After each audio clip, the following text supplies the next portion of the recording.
Nouvelle vidéo dans laquelle nous verrons comment configurer une adresse IP statique sur un serveur Windows 2025. Étant connecté à l'interface graphique de Windows Server 2025 installée au cours de la précédente vidéo, accède au bouton Démarrer, puis aux paramètres. À l'ouverture de cette fenêtre dédiée aux paramètres système, pour modifier les options réseau, clique sur le menu du panneau latéral de gauche, Réseau et Internet. Ensuite, opte pour l'option Ethernet. Et via cette interface, tu devras définir en premier un type de profil réseau. Microsoft t'en propose par défaut deux types de profils, les voici. Le premier étant le réseau public, qui est recommandé dès que ta machine est connectée à un réseau public, un réseau Wi-Fi d'aéroport par exemple. Alors que le second, mentionné ici, réseau privé, idéal pour un réseau local en entreprise. Ainsi, étant sur un serveur censé rester en interne, pas en public, opte pour le type de profil réseau privé. Néanmoins, dans le cadre de ce cours, note que ces deux types de profils réseau n'ont donc pas vraiment d'importance car plus tard, nous allons promouvoir ce serveur pour qu'il devienne un contrôleur de domaine.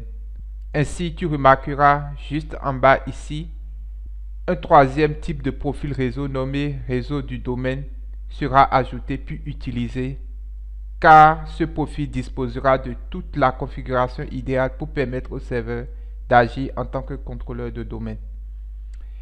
Ainsi, tu peux bien ignorer ici le type du profil réseau en toute sécurité pour le moment. Note en bas ici qu'il existe une option pour configurer des connexions limitées, te permettant d'appliquer une limite de données à une connexion Internet. C'est une pratique assez courante pour les connexions de données cellulaires par défaut, mais tu pourrais également la configurer pour une liaison Ethernet. Comme mentionné ici dans notre cas actuel, l'attribution des paramètres réseau au serveur est faite de façon automatique via le serveur DHCP. Et pour configurer une adresse IP statique à ton hôte, clique tout simplement sur le bouton Modifier. Clique sur ce menu déroulant et opte pour l'option Manuel. Ensuite, active le protocole IPv4, puis remplis les champs proposés en configurant de façon manuelle ta carte réseau Ethernet. La définition d'une adresse IP statique est vivement recommandée pour un contrôleur de domaine, un rôle qui sera assigné à notre serveur dans les prochaines vidéos.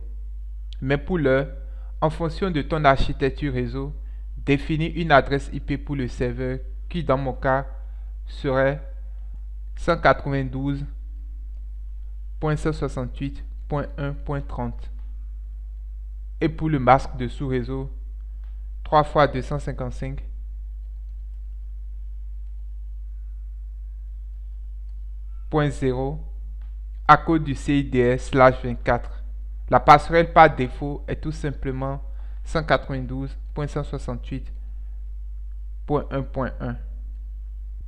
Et pour le champ DNS préféré, je mettrai pour le moment juste l'adresse DNS publique de Google qui est 8.8.8.8.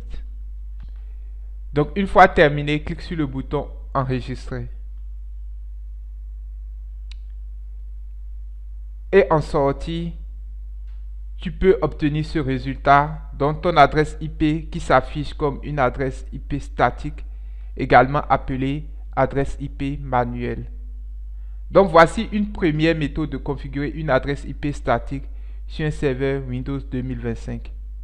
Toutefois, note que l'autre méthode traditionnelle en passant par l'interface de panneau de configuration reste toujours valable et propose des options supplémentaires qui ne sont pas accessibles par cette première méthode. Donc pour cela, pour accéder à cette deuxième méthode, au niveau de ton champ de recherche, entre tout simplement panel et clique sur contrôle panel dans la liste des résultats proposés. Opte ici pour une affiche à grand icône,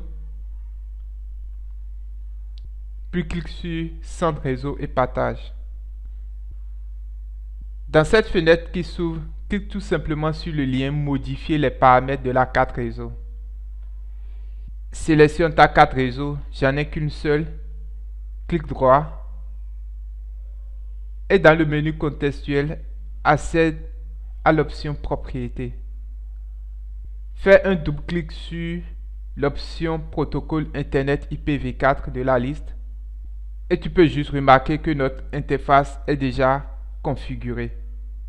Et en cliquant ici sur le bouton Avancer, tu accèdes aux options supplémentaires te donnant la possibilité dans un premier onglet d'ajouter des adresses IP supplémentaires au besoin.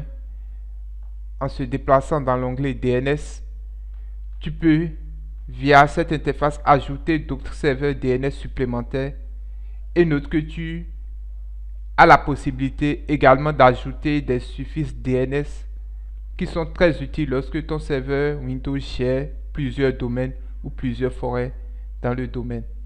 Pour finir, remarque juste en bas ici le champ suffixe DNS pour cette connexion qui, une fois rempli, assigne la valeur par défaut mentionnée à toute machine jointe au domaine comme paramètre DNS. Ainsi, si cette avant-dernière case n'est pas cochée, il peut être très difficile d'atteindre un ordinateur particulier, qu'il s'agisse d'un client ou d'un serveur au sein du réseau. Toutefois, il existe d'autres moyens pour configurer ce paramètre, soit en utilisant la ligne de commande via la commande NetSSH ainsi que les commandes PowerShell que nous découvrirons dans une prochaine vidéo.